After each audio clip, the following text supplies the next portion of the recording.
Recently, I made a video on some of the most unheard of or obscure ships in all of Star Wars, and you guys really seemed to enjoy that. So I thought, why not make a video on some of the most obscure, unheard of Star Wars characters from both canon and legends, and I just want to apologize early if I do mispronounce any of these names. So let's get right into it, starting off with Dirge. This is a member of the jedi species, and he's a bounty hunter who's nearly 2,000 years old and nearly immortal. Appearing in both canon and legends, Dirge is known for his immense strength and hatred for Mandalorians. Primarily around the Clone Wars and Imperial era, he battled many Jedi and clones, getting the nickname Unkillable.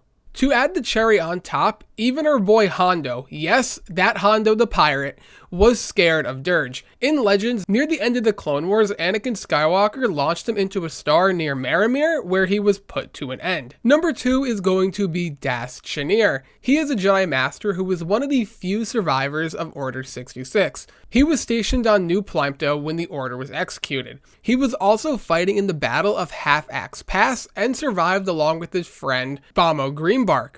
After Order 66, he became a mercenary and had to do what he must in order to survive. At one point, he nearly fell to the dark side after finding out Bamo Greenbark's daughter had been killed, and he ended up proceeding to end Desno Quad, the person responsible for this. After this happened, Das vowed to stay true to the Jedi Code and find redemption for what he had done. Number 3, we have Ochi. Ochi was born on the planet Bestoon, hence getting the nickname, or also known as Ochi of Bestoon. His career was rather lengthy as he was active by the Clone Wars and used as a Jedi hunter who would hunt down Jedi and ancient relics. Some Jedi Ochi notoriously battled were Depa Billaba and Mace Windu. After Order 66 and into the Imperial era, Ochi would then be employed by both Palpatine and Darth Vader. Ochi took part in the auction of Han Solo, and after the destruction of the Death Star 2, Ochi would continue the work and serve Darth Sidious yet again once he was reborn. Palpatine sent Ochi to retrieve his granddaughter Rey, but since Rey's parents wouldn't give up her location, Ochi would take them both out. Also, Ochi was the owner of the dagger,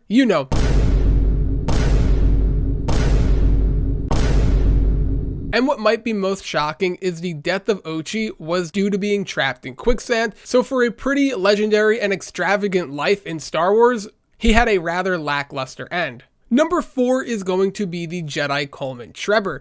While he's most famously known for being defeated to Jango Fett at the Battle of Geonosis, I know, nothing to really be proud of there, there's more to him than just that one pretty brutal moment. He's from the world Sembla, and he's the only Yeerk species to ever be a Jedi. And he was on the Jedi High Council before the Clone Wars as he replaced Yarael Poof. He's best known for his negotiation skills, and he does have one of the most memeable deaths in Star Wars, but he is still cool in my eyes. Because let's face it, you don't get onto the Jedi High Council by being a nobody. Number 5 is only right if we talk about Yarael Poof.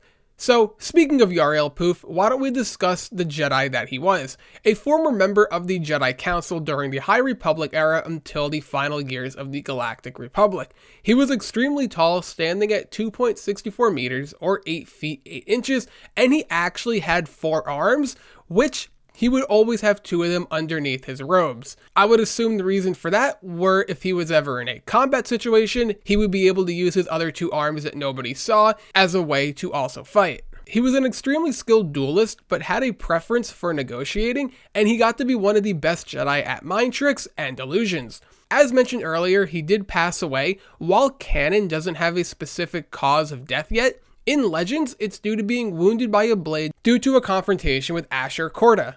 He would then sacrifice himself using the Force to deactivate the Infant of Shah as a way to prevent Coruscant from destruction.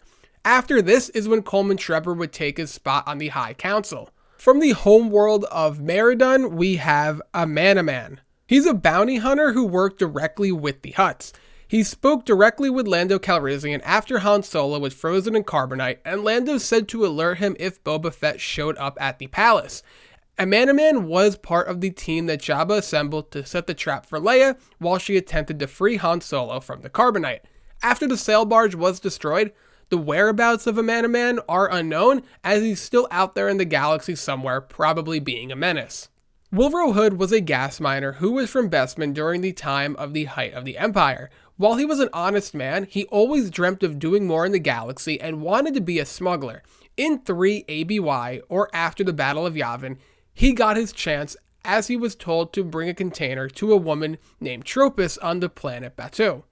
As he was about to embark on this mission, Vader and the Empire arrived on Cloud City, and he abandoned this mission but soon realized the canister that he was supposed to deliver had gone missing.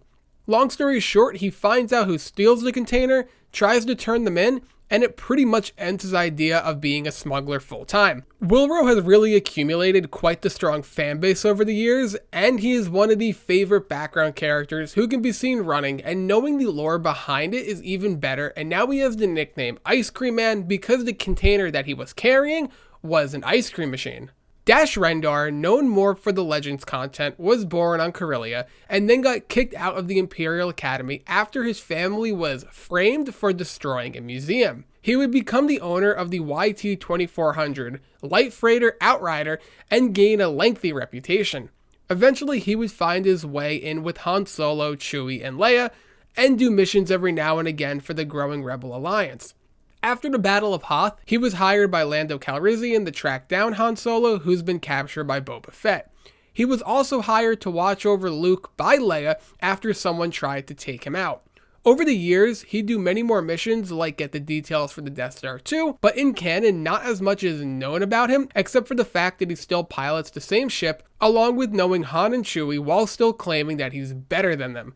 So his ego is still intact. I feel this list wouldn't be official if we didn't mention Ben Quaternaros. Ben is an elite pod racer, and a great comparison is with Lightning McQueen because all they do is win. He's mainly known for his race at the Boonta Eve Classic Pod Race in 32 BBY, where his vehicle didn't start and stalled out. Despite this unfortunate event, he was still able to race, even though his competitors were nearing the end of lap 1, but it's hard to forget that big smile and him waving to the crowd really getting you hyped for the event. Then we have Elan Selzbagano, also known as Elan Sleazebagano, and this is the person we see Obi-Wan encounter in the bar in Attack of the Clones. You don't want to sell me death sticks. I don't want to sell you death sticks. Attempting to sell him death sticks, Obi-Wan then uses his Jedi mind tricks on him and says you don't want to sell me death sticks, and also tells him he wants to go home and rethink his life, which he ends up doing. And this is the last we see or hear from him, and hopefully he turned things around. We all know and love Wicket, who is a member of the Bright Tree Village, but what about some other members who we may not know? Just to name a few, there's Chirpa, Tebow, Logray, Poplu, and Pommet Warwick. So yeah, Star Wars has quite a few unique characters that some of us may never have heard of. So let me know what you think about these characters, name some other obscure characters, and who knows, if you guys really enjoy this, which I hope you do, I will make another follow-up video with even more obscure characters because there are hundreds upon hundreds of them. So as always, don't forget to leave a like if you enjoyed, subscribe for more content around the galaxy, and I will see you in the next one.